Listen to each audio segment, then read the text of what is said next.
Hello, my dear friend, tudo bem com você? Aqui, Eduardo Gaffa, novamente hoje para falar de um tema que é assim, você vai dizer, eu não sei nem por que eu estou assistindo esse vídeo se ele vai falar do to be. Pois veja bem o seguinte, esse é o verbo mais importante da língua inglesa. E eu tenho certeza que 90% das pessoas que sabem inglês não dominam, controlam 100% dele, porque se enrolam às vezes para usá-lo. E é o que a gente vai ver hoje aqui. As caras, todas as caras do verbo to be, e você vai aprender até o final, sempre curtinho. Eu lembro que é o seguinte, quando a gente abordava isso lá, quando eu abordava isso lá em Porto Alegre, no tempo dos cursinhos pré-vestibular e tal, sempre tinha um cara que chegava assim, professor, de novo verbo to be, não aguento mais esse negócio. Pois é, parceiro, então aguenta um pouquinho para você ver se você realmente sabe, se não sabe, você vai saber. Fica comigo, tá? Porque é o seguinte, você consegue dominar a forma been, a forma is, were, been, be, are, was, to be e am. Você consegue dominar todas elas? Sabe quando usar cada uma delas? A diferença para usar cada uma delas? Se não sabe completamente, segura comigo aqui até o final, que eu tenho certeza que você vai gostar e você vai fundamentalmente aprender. Valeu? Olha aqui, ó. Bom, o que a gente vai ver? A gente vai ver por que esse é o verbo mais difícil do inglês. Aliás, ele não é o verbo mais difícil, ele é o verbo mais importante do inglês. Saber o to be é como saber na matemática as 4 operações. É básico do básico do básico. Então tem gente que pula esse negócio, mesmo que tenha visto do 5º ano do colégio até o 3º, não sei mais o que, tem gente que pula isso tudo e acaba dizendo, poxa vida, eu nunca sei, eu não sei exatamente usar aquele verbo porque eu sempre estudei que é o verbo to be, e ainda chama de to be. Pois é, chama de to be, então fica comigo para você também ver depois como usar am, are, is, was e were, been e been. Tenho surpresas para mostrar para você, tenho certeza. Infelizmente, mas eu tenho certeza que há surpresas aqui. Beleza? Então é o seguinte, hora do comercial. Se ainda não se inscreveu no canal, por favor, clica na caixinha aqui embaixo. Também clica no sininho para ter as notificações de quando eu fizer um novo vídeo, sempre com muita dedicação para você. E também deixa já o seu joinha, por favor, tá bom? Para não esquecer depois no final, legal? Se precisar falar comigo, 489-8835-8665. Esse é o contato oficial que você vai falar comigo diretamente. Não manda pelo Face, não manda por outra mídia, que é difícil de ouvir, tá? Aqui eu consigo falar imediatamente com você, ok? Fechou? Fechado? Começamos então, assim, ó. Vamos fazer uma comparação para você aprender a usar o to be. Primeiro eu coloquei aqui o verbo to do, o verbo to play e o verbo to be no presente. Por que to do? Porque o verbo to do é um verbo irregular, to play é um verbo regular e o to be é um verbo irregular também. Mas veja só, a diferença deles no presente, e eu coloquei o nome deles como to do, to play, to be, porque esse é o infinitivo, esse é o nome do verbo, tá? E você vai entender onde eu quero chegar. Primeiro observando pelo seguinte, não confunda o verbo to be com os pronomes. I, you, he, she, it, we, you, they. Não confunda, tá? O verbo é uma coisa, o pronome é outra. Então tem gente que acha que o verbo to be é I am, you are. Não, não, não, não, não. Tá? Isso aqui são pronomes pessoais, para conjugar o verbo. Agora vamos ver o verbo to do. Bom, o que acontece com o verbo to do? Eu conjugo I do, you do, he does, she does, it does, we do, you do, they do. Tudo certo, o verbo fazer, tá? No sentido de executar determinada atividade. Tudo bem? Então, observa aqui que eu tenho apenas 2 formas, do e does, quando for he, she, it. Fechado? Então, são 2 formas para lembrar na hora de conjugar o verbo. Quando se trata do play, o que acontece? Eu tenho I play, you play, he plays, she plays, he plays, he play, we play, you play, they play. Tenho novamente 2 formas apenas, o verbo jogar, né? O verbo play. Tudo bem? Então veja que aqui está tudo tranquilo. E por quê? Primeiro motivo pelo qual o verbo to be é difícil, tá? No presente, principalmente, tá? Porque ele tem aqui 3 formas diferentes. Os outros todos têm 2 formas, ele tem 3 formas diferentes na sua conjugação. Então esse é um detalhe simplinho, mas que o torna difícil, por mais ridículo que pareça, tá? Porque eu tenho I am, you are, he is, she is, it is, we are, you are, they are, certo? Esse é um dos motivos. Então, veja que aqui eu tenho 3 formas, enquanto em todos os outros verbos, tá? A exceção dos verbos modais, que eu tenho uma só, eu tenho 2 formas aqui, conjugando em he, she, it, que ele vai receber o Szinho quando estiver no presente. Mas, calma que não terminei, tá? Isso no presente. Vamos ver no passado? Observa aqui, ó. No passado o que acontece? Os mesmos verbos, os mesmos pronomes, eu vou ter... Olha como é que se conjuga o verbo to do no passado. Tá? Então eu pego, o nome dele é to do, mas a conjugação ele passa a ser did. O verbo to play é um verbo regular, então played. Enche o saco. Compara com o português para você ver. Compara com o português e veja quanto que você tem, quanto que a gente tem que memorizar do português para poder conjugar um verbo e quanto no inglês a gente tem que fazer. Mas no to be, no to be, a gente tem, no passado, 2 formas. Was e were. I was, you were, he was, she was, it was, we were, you were, they were. Atenção para a pronúncia. Was and were, Tá certo? Então aqui, novamente, ele é difícil porque no passado ele tem duas formas para você lembrar, para memorizar. Olha o que eu estou falando, tá entendendo o que eu estou falando? É muito pouco para você reclamar, chega de mimimi, certo? E outra coisa também, observa aqui, deixa eu voltar um pouquinho aqui, olha aqui, ó. Observa uma coisa aqui, ó, tá? O que acontece? Os outros verbos todos, na hora de conjugar, a gente pega o verbo e simplesmente conjuga ele igualzinho ao verbo, a forma dele no infinitivo, igual ao nome dele. Veja que o to do acontece assim, a gente só tira o to para conjugar, muda no he, she, it. O to play também a gente só tira o to para conjugar, só muda no he, she, it também. E o to be a gente não fala I be, you be, he bees, she bees, it. E essa é talvez a grande dificuldade inicial.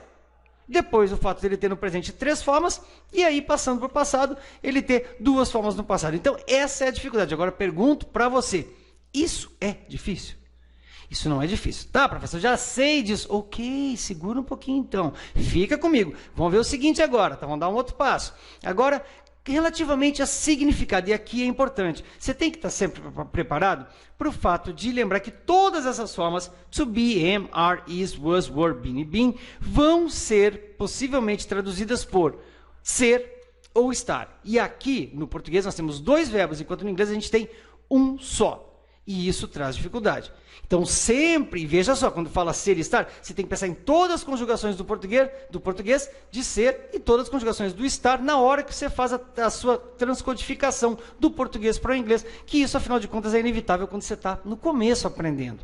Tá? Então, ser e estar é a tradução, o significado, os 2 significados do to be. E isso, sim, torna ele um pouco mais difícil, não as suas conjugações, beleza?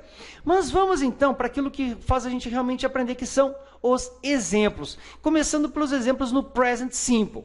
Olha aqui, ó, vem comigo e eu vou dar a frase para você e você vai definir em qual delas eu tenho o to be sendo usado como ser ou como estar. Se liga aqui, ó, observa só.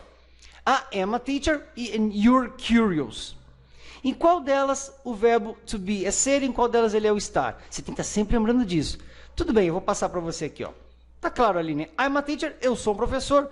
You're curious, você está curioso. Tranquilo isso?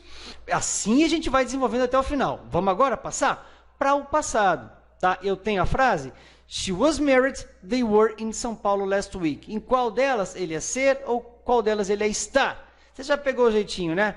O verdinho é ela era ou ela foi, e quando a gente fala ela foi, você fica pensando no verbo ir, aí você quer usar o verbo go, e não tem nada a ver. Ela foi casada, o verbo nesse sentido português, ela foi casada também é o verbo ser, tá? Ela foi casada em algum determinado momento, tá? Então ela estava casada, ou melhor, ela foi casada ou ela era casada. Você tem essas 2 possibilidades, e isso dificulta também a sua tradução do verbo to be, na hora de transcodificar, ok? E depois aqui, eles estavam em São Paulo na noite passada, o verbo estar para o verbo to be no passado, was e were, atenção para a pronúncia, tá certo? Da mesma forma que o verbo to be no presente, quando eu falo I am, você fecha, por favor, a sua boquinha, porque senão o som fica horrível e ninguém entende você.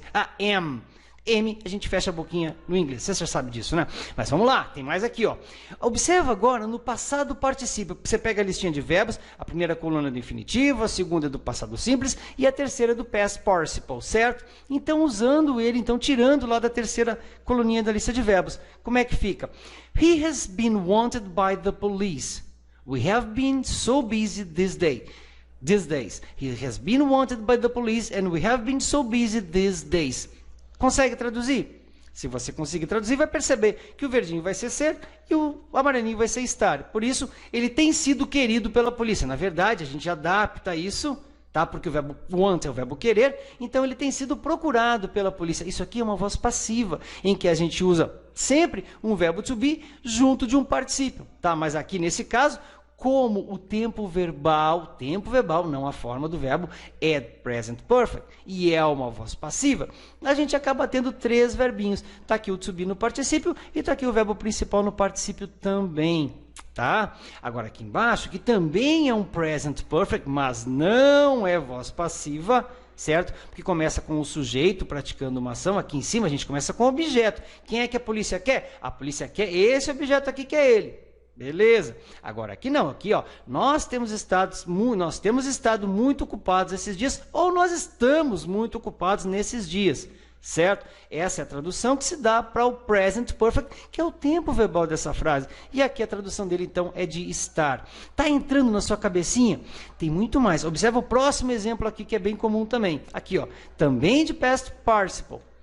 They have been waiting for the bus for 3 hours. They have been waiting for the bus for 3 hours. Veja só, você já sabe que quando a gente tem o verbo have como auxiliar, e o verbo principal terminando em ing, a gente está falando de um tempo perfeito continuous. ING é continuous, ok? Então, sempre vai ter de haver o verbo have e do lado o verbo to be no particípio, sempre. Falou em present perfect continuous, tem de ter o have, o to be, desta forma que está aqui do particípio, e o verbo principal terminando em ing. Bom, aqui a tradução dele é somente uma, que está em amarelinho, que é de estar. Ou seja, eles têm estado esperando pelo ônibus por 3 horas, ou adaptando, eles estão esperando pelo ônibus por 3 horas. Tá? Mas é assim que a gente fala, eles estão esperando pelo ônibus por 3 horas. Tudo bem? Tranquilo? Para enfatizar o tempo que eles estão esperando, que é um tempasso, afinal de contas 3 horas é muito tempo. Tá legal para você? Tem mais ainda, saca só agora, aqui ó. Veja bem, quando ele for usado como infinitivo, que é a forma, veja, é a forma básica, como ele veio ao mundo. Pode ser infinitivo, pode ser to be, ou simplesmente be. Ele pode ter duas formas, a forma completa, que é to be, ou a forma simplinha, que é be. Isso é infinitivo, o nome do verbo. Observa aqui, ó. 2 exemplos. He must be a famous man. Passou um cara lá, um monte de gente tirando foto, eu olhei assim, pô, he must be a famous man. Ele deve ser um cara famoso. Observou que aqui o verbo to be é o verbo ser? Ele deve ser um cara famoso. Mas aqui embaixo eu estou usando como? She isn't here, so she can be outside. Ela não está aqui, então ela deve estar lá fora. E aqui ele está usado como verbo estar. Observa que tanto must quanto can são verbos modais. E sempre ao lado de um modal existe um infinitivo. Eu escolhi colocar aqui o verbo to be. Criei a frase assim. E nunca há, junto de um modal, ou um modal e o verbo principal, que no caso aqui é o be, nunca há a preposição to. Nunca, certo? A exceção de have to e ought to, mas deixa para lá. Tudo bem? O fato é que aqui, nesses dois, eu tenho o verbo modal juntamente ligado ao verbo to be, na forma infinitiva, peladinha ou simplinha, como está aqui. Ele deve ser um cara famoso e ela não está aqui, então ela deve estar lá fora. Tá claro para você? Mas tem mais. Saca só esse aqui que eu botei, bem legal. Olha aqui, ó, ainda de infinitivo, para você confundir a cabecinha. Mas não. To be respected, you need to be ready to be respectful. To be respected, you need to be ready to be respectful. Fiz de propósito, forcei a barra nessa frase para misturar as duas formas agora com to. Observa então, para ser respeitado, você precisa estar pronto para ser respeitoso, ou para ser, enfim, é uma forçaçãozinha de barra. Para ser respeitado, você precisa estar pronto para ser um cara respeitoso, ou respeitar os outros. Tá claro? Então aqui, ó, to be respected, para ser, você precisa estar, to be ready, para ser um cara respeitoso. Misturando tudo parece uma coisa maluca, não tem nada de maluco, uma frase simplinha pra caramba, ok? Mas tem mais um pouquinho só, tá no final. Observa aqui agora, ó. Bom, na verdade a gente já tinha falado, né? O ser está em verdinho e o amarelinho é o estar, ok? Mais um pouquinhozinho, pertinho do final, ainda com infinitivo. Saca só aqui, ó. Quando eu tenho adjetivos antes do to be, eu vou usar o infinitivo completo, ou seja, to be. It's difficult to be an immigrant. É difícil ser um imigrante. It's boring to be online all the time. É chato estar online todo o tempo. Tá claro novamente que o verdinho é ser e que o amarelinho é estar. Abrindo a cabecinha e lembrando sempre disso. Para então mostrar as últimas partes, tá aqui, ó. Quando ele for usado como um substantivo, as a noun. Tá, as a noun. Observa aqui que isso aqui fica um pouco estranho na sua tradução. Veja bem, se liga só, é o último deles.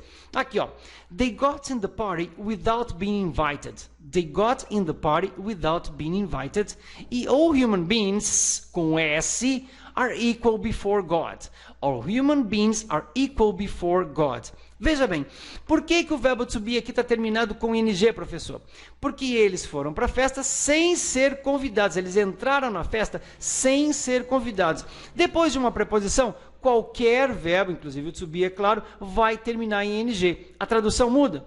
Mudou? Não, não mudou. A tradução não muda, muda a forma.